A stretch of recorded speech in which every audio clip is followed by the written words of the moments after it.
But I know like along like Wallace Road in that area, there are still, and even along Enon, there are still a lot of folks who are on septic. Would, as a part of this sewer expansion, would they be then tied in, or do you leave it as is? No, we will try to tie in as many people that want to. We have never forced anybody to tie in unless there's an environmental reason for them to be tied into. But whenever we extend sewer, we try to get as many of the surrounding properties to tie in voluntarily.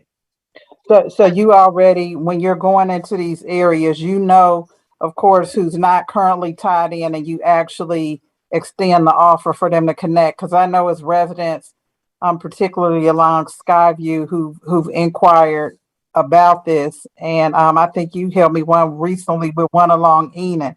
So as these lines expand, they could then tie in at that time.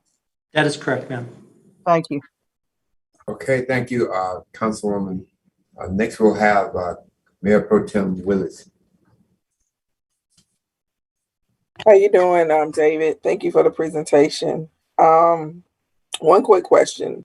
One of the questions I consistently get from residents who are currently not on Fulton County Sewer is Fulton County planning to expand sewer capacity anytime soon. So, for example, over in the Walkmore area, we have several of the residents that's in the Green Tree area, also on the Ben Hill Road area, that's not tied into sewer. And the only time they get tied into sewer is if they have some type of issues with their sewer, and then they have to spend major funds to repair, and then they go through that process. Could you please expand on that, please? Sure. What I think what referred to is the petition sewer process that we will extend to any neighborhood. If 60% of a neighborhood is willing to tie on to sewer, we will extend sewer into that neighborhood, and then they're still responsible for actually tying into the sewer system. But we will go in and do a large-scale project through the petition sewer process. Okay, and do you know particularly how much it costs for? It varies by each individual property owner, because it's based on the number of frontage you have on the main street. So if someone has 100 foot of frontage versus someone who has 75 foot of frontage, the person with 100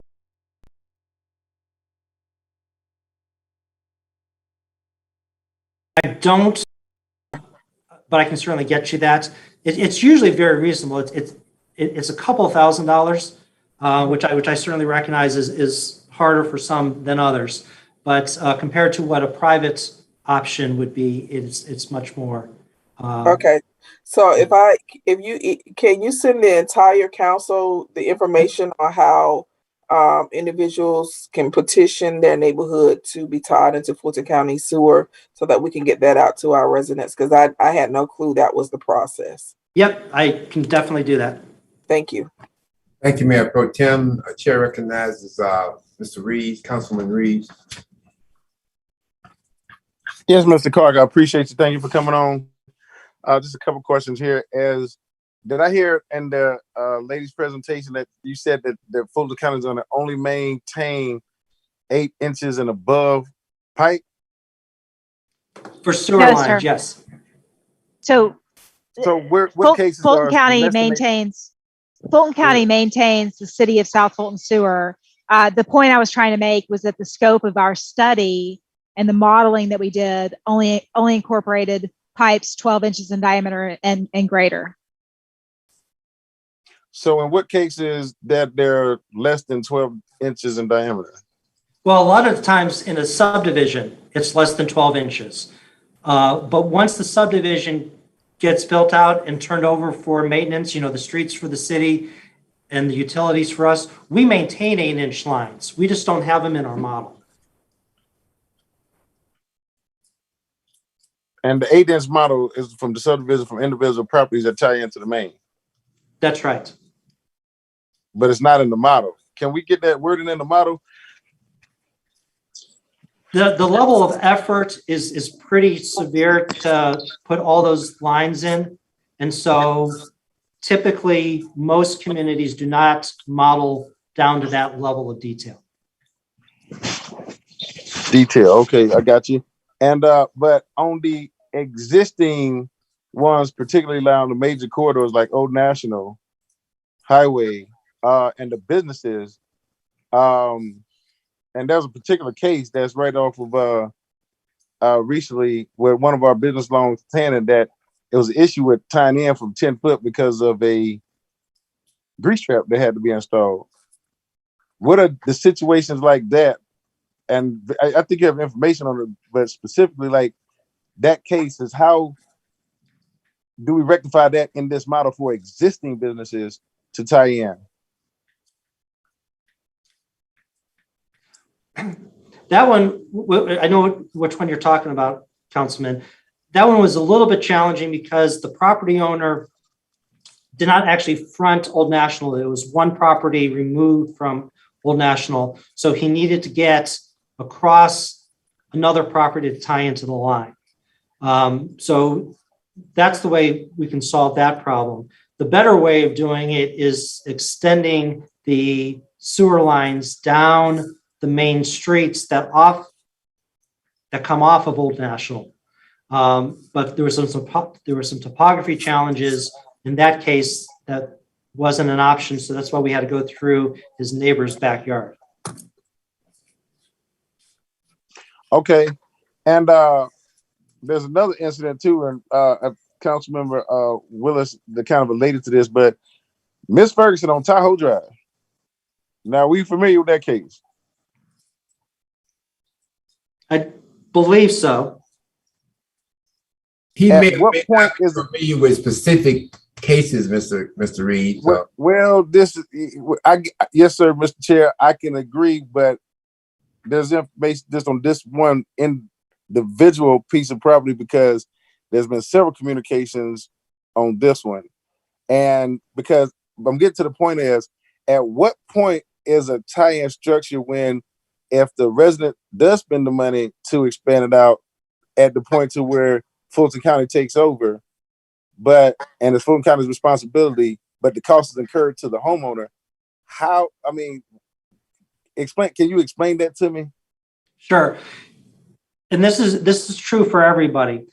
As a residential property owner, you are responsible from the pipe that leaves your house, it's called a lateral, all the way to where it reaches the sewer main, even if that sewer main is under the roadway. And in this case, that's exactly what the issue is. She has replaced her lateral from her house to the edge of the roadway with a new pipe, but the existing lateral, which is still her responsibility, from the edge of the road to the main, which is underneath the road, needs to be replaced. And that's where the issue is. The homeowner, and this is common all over the place, they can't afford the cost to do that work with a plumber. So the county offers to do that at about $3,000, and we would repair the work and everything, but the program is set up for a one-time payment and not spread out over 6 months or a year or 2 years, as some people have requested. So everybody understands that it's their responsibility all the way to the sewer main, even if it's underneath the road. It's how do we pay for it and get it done? Exactly. And so with the senior services, that because they face, and it's a kind of a fixed income type deal, they can afford it on a payment plan. So I'm just asking for seniors, can we just go to a drawing table and come up with some kind of payment plan so that they can get this fixed? Because the issue turns into an environmental hazard when the sewer backs up into their basement and floods, and on a constant basis for a $3,000 fix they can afford but need a payment plan. Can we work on that? I mean, we certainly need to get the commissioners involved because the commissioners are the ones who set up this program. And if we want to change it, they have to be involved in, but there's no reason why we can't work out some type of payment plan. We used to have a payment plan, but the default rate was pretty high. So the commissioners stopped the payment plan about 2 decades ago. 20 years. Thank you, sir. Okay, thank you. I have a couple of questions, then we'll move on. One is, I hope that everybody who is an elected official on this board understands that water is from the city of Atlanta and sewer comes from Fulton County. I think that's something that everybody who's an elected official needs to understand as they communicate to their constituencies. However, Mr. Clark, talk to me about, and it's a two-part question. One is sewer spills. What have we had this year, and what have we been averaging over the last 4 years, if you can tell me that? Sure. Sewer spills is something obviously we don't want to do, but our new deputy director who's over our wastewater system, his name is Roy Barnes. He's done a tremendous amount of work in the Morning Creek area, in particular in South Fulton, as well as along Camp Creek, to address a number of the places where we used to have sanitary spills. We have not had a spill in South Fulton that was tied to a rain event in over 1.5 years now, due to his efforts. So we're certainly very happy with that. Now, we do get a couple of spills a year, or a few spills a year, that are tied to some blockages that occur because someone's poured grease down the pipes, or somehow leaf and limbs have gotten into the system.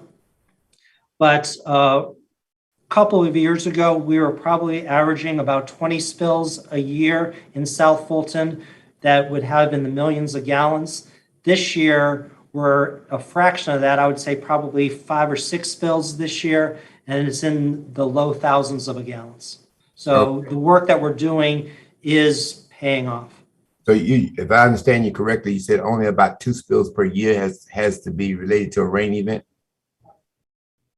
There's been no spills related to a rain event in 1.5 years. Okay, now. All right. You also mentioned in your conversation something concerning the warehouses, that we share some of the sewer responsibility. How do we get paid for that? The portion that is shared by us. You mean how does the other cities pay us? However we get our money, yes. Yes, we have wastewater meters in the line, so we know exactly how many gallons a month they are sending us, and we bill them on a monthly basis, and they pay us. So the portion, whatever portion of that belongs to the city of South Fulton, you send it to us? No, the city of South Fulton does not get any money from the wastewater, because Fulton County staff maintains the system on your behalf, unlike some of the other cities. Yeah, but that indirectly, it is getting money on our behalf. That's my point. I just want to make sure that that happens. Now, I saw on the map, you had a proposed sewer line in the Ono Road area. Yes? That concerns me because I'm not saying it doesn't have to be, but I know that there's a lot of agricultural land back there. And I know that the people on Ono Road has been definitely against any sewer. Do you know where the information came that showed that we need that type of sewer on Ono Road came from? It's coming from primarily the city of... Excuse me, Ms. Gillian. Mute yourself. It's primarily coming from the city of Chattahoochee Hills and their developments with a new pump station that will pump the wastewater over to Ono Road, and then from Ono Road, it will get pumped up towards Camp Creek.